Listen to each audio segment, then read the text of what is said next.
Helga from Helga's Pennsylvania Cooking. Today we're going to do a vegetable that I don't think gets celebrated nearly enough. It was actually one of my dad's favorite vegetables, and that's kohlrabi. Kohlrabi is a really nice mild vegetable. It's kind of a cross between cauliflower and a turnip, somewhere in there.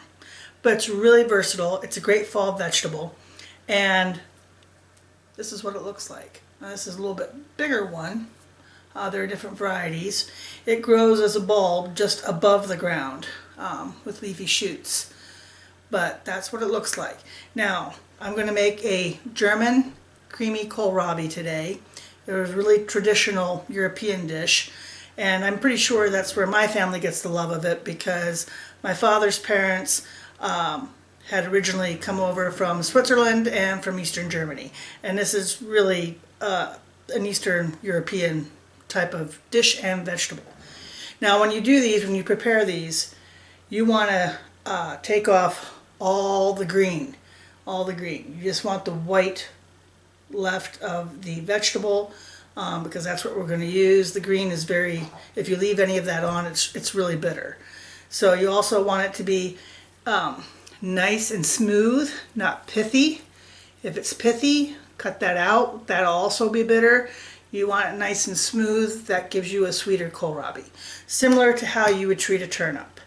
So we're going to do some German creamed kohlrabi today. Let's get to it. So your ingredients are the pretty evenly diced up kohlrabi, vegetable broth, evaporated milk. You can use cream, but I'm not going to the store for cream several miles away. Butter, salt, pepper, nutmeg, flour, and you can use a small yellow onion. I had these guys left and want to use them up, so I'm just going to use these guys. And that's it. Let's get to it. First we're going to throw in our butter.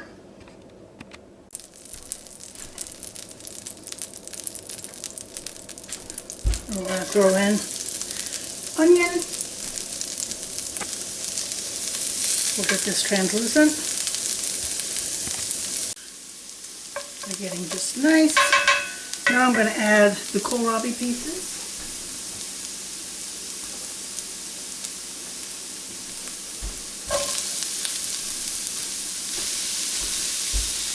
I'm going to give that I'm going to stir this all around a little bit.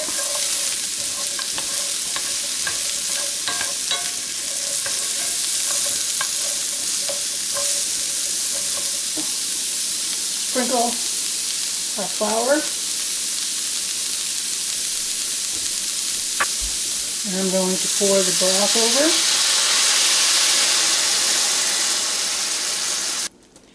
over. I'm going to get a lid and cover, and we're going to simmer this until this is tender, about 20 minutes. And the lid. 20 minutes or until tender. This is now tender.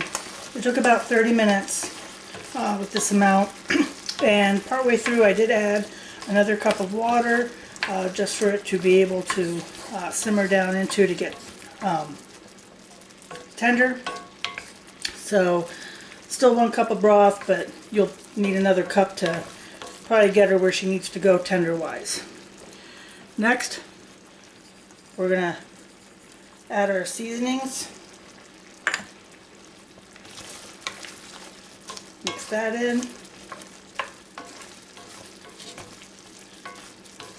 The nutmeg is optional, but it's a common flavor for some of these dishes, and I like the earthiness of it.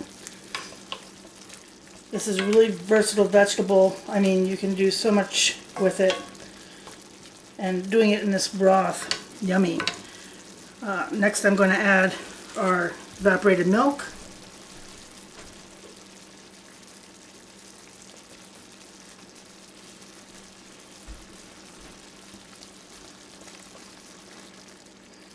Like I said, if you don't have cream, evaporated milk works for most cooking preparations, not for baking. If you're going to need to do whipped cream or a baking preparation, that will not work. But for cooking, for soups, for sauces, and things like this, it does just fine. We're going to let that mix in and simmer this a little longer in the cream.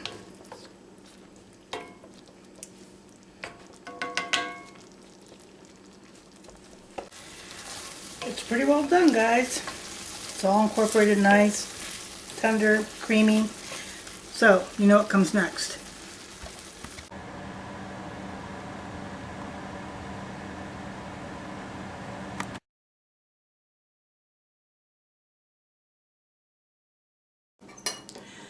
Time for the taste test. So this is what it looks like up close.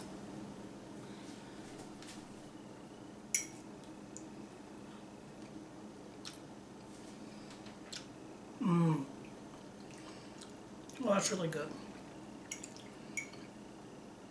Like I said, this is a really underrated vegetable. More people should know about it.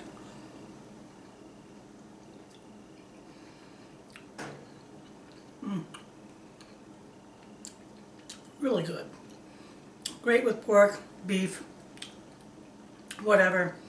Done in that vegetable broth just gives it really great flavor. Nice and tender. So, kohlrabi. If you're not familiar with it, it's time you need to meet it and get acquainted. And like I said, it's super versatile. You can do so many things with it, just like you can other root vegetables, just like rutabagas and turnips and potatoes. So, kohlrabi. German creamed kohlrabi. Give it a shot.